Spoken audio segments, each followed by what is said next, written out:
there guys, welcome back to another awesome video, and today's movie review is going to be of Godzilla Final Wars. So Godzilla Final Wars is like the 20th, 30th installment in the Godzilla Toho Seihei, Heisei, Heisei, Toho, and Godzilla movies. After finally putting Godzilla on ice, aliens invade Earth, and it's up to us to basically bring back Godzilla to destroy the aliens and destroy all the monsters. So this movie is directed by Ryuhei Kitamura. I think I'm butchering his name. I'm very sorry because he did a phenomenal job with this movie, and I just love everything about this movie. And it might come as a small surprise that I'm a pretty much of a big Godzilla fan. It's not talked about a lot much often here, but it's one of the big main things that I got into and grew up with over the years. And it's still something I enjoy the hell out of, and it's become, these types of movies have become just so much fun, popcorn fun, kaiju monster bashes and smashes, that I enjoy them for what they are, and they are aware of what they are. And this one specifically came out in 2004, so it's been 10 years before the 2014 Gareth Edwards Godzilla movie, and it's been 20 years until we got Godzilla x Kong, A New Empire, even though the Legendary Universe has nothing to do with this universe, but still just the fact of that this was made in 2004, literally the funny thing about that is the fact that this came out after Matrix Revolution and the Matrix franchise was done, so you're gonna notice a lot of early 2000s stuff and things like the aliens, the exilians, the villains. They wear all black leather trench coats, such an era of its time. And you know, not only that, but this is like a capsule in time, because I remember how big of a deal it was to watch this movie, and trust me, I've watched this movie tons of times growing up, and I wanted to watch this. I wanted to make sure I wanted to watch this twice because it's so nice. It had to be done twice. Point is, when this movie was around, there was no other Godzilla movies until the Legendary Universe happened, and until I think like Warner Brothers or whoever made the Legendary Verse with the MonsterVerse. It felt like, wow, this is the end of the Godzilla movies. This was it. There was no other Godzilla films until, again, 10 years later, technically speaking.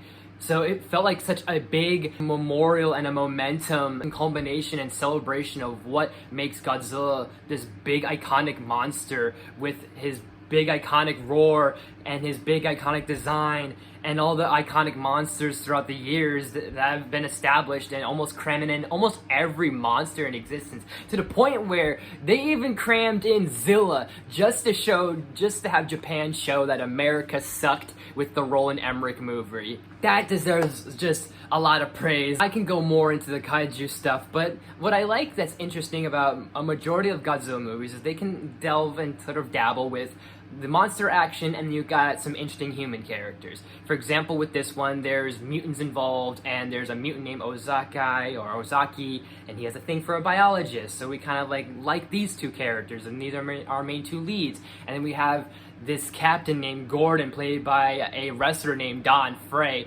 and he's so awesome. He's like if Bob Hoskins Mario and Sergeant Slaughter had a baby. He's that fucking cool. Such a badass. But you know what's even more badass? The soundtrack. The soundtrack and the scores for this go hard. They genuinely go hard in this film. From Rodan attacks New York City, Godzilla vs. the Giant 3 Monsters, MonsterX appears, almost the entire soundtrack is a big banger. You know what else is a banger? The fight sequences. There are so many good, epic fight sequences in this film from both the monsters and even the humans. Like, there's literally, like, every time there's the mutants fighting the exilians, it feels like a live-action anime going on, and it just kind of goes to show that Japan really has just an energy for when it comes, they shoot their choreography and they shoot their sequences. But I think their main deep is the kaiju fights. I mean, come on, there's literally a fight where Godzilla and company are kicking around Anguirus like he's a fucking soccer ball. It's phenomenal, it's cheesy, but it's so glorious to watch. And because this is a big culmination and like an end to an era, an end to a universe sort of ordeal, you have obviously like fan service, and you have these callbacks to a lot of these monsters, like, hey, there's Mothra, hey, there's Gigan, and not only is it Gigan, but it's Gigan with saw blades! Saw blades for hands! And I can't forget MonsterX and Kaiser Ghidorah, how fantastic transformation he has and how fantastic he looks as a monster. I know it's not King Ghidorah, even though I feel like people would say that, oh, Kaiser Ghidorah is King Ghidorah and King Ghidorah is MonsterX, but honestly, I think there is like, not necessarily a theory, but I think there is like a bit of like, I don't know if it's canon or not, but Ghidorahs are a race of alien dragons or alien monsters, so it's not King Ghidorah you're seeing, but it's Kaiser, and I know that it's still somewhat similar, but a king is different from an emperor. I'm just saying. Even with all this being fan service, it just goes to show that Japan really just cared and put a lot of attention to detail and every little thing. And sure, not everyone is in this movie. I mean, hell, I would kill if they had Kiru in this film to kind of like maybe help even the odds here and there, or if they maybe used him along with the Gotengo, but nonetheless, it would just still feel maybe super crammed, maybe too crammed, if you know what I mean. Because I feel like there is sometimes too much of a good thing. So I feel like if they really put in everything, it would have been probably too long, or it would have been just too crammed together to just shoehorn everything. So they just did all they could to really be like, hey, here are all the beats and all the callbacks and all the things we wanted to put in, and here we go.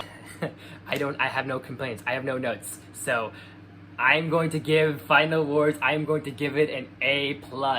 So, Godzilla Final Wars. Have you guys seen it? What did you think of it? Do you like it? Do you hate it? Let me know in the comment section down below. And if you haven't seen it, you can go check it out. And this isn't sponsored, but I think this is kind of interesting, is that Amazon Prime does have all the Godzilla movies, or majority of them. So if you want to and are having an itch, if you're interested in seeing some cheesy monster fights and some crazy kaiju chaos, then go for it. By all means, I definitely do suggest it.